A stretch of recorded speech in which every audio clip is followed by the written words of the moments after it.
Churan! This is our new recipe, sarsyadong tinapa from Tugigaraw.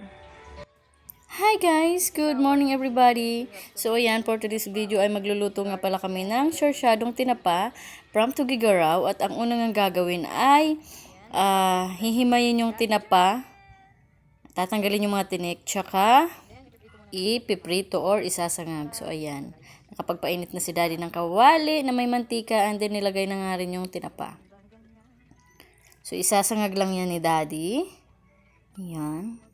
Kapag natikman nyo nga to guys, napakasarap, promise, mapaparami talaga kayo ng kanin.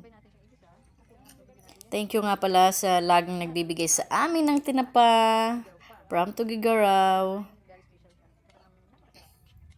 Try nyo ganitong luto guys.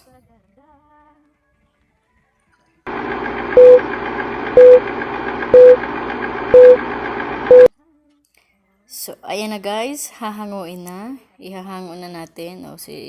Lalagay muna natin sa isang lalagyan. Ayan, iset aside muna natin. And then, ang gagawin na ulit ay magpapainit ng kawali na may mantika at igigisa yung bawang. Ayan, igisa ng konti yung bawang bago ilagay yung sibuyas. And then, antayin na maging brownish para mas mabango yung niluluto. And then, tsaka ilalagay yung maraming kamatis. Try nyo ganitong luto guys sa tinapa nyo. Napakasarap, hindi kayo magsisisi, promise. Bawal sa mga nagda-diet to ha, kasi talagang mapaparami kayo ng kanin dito.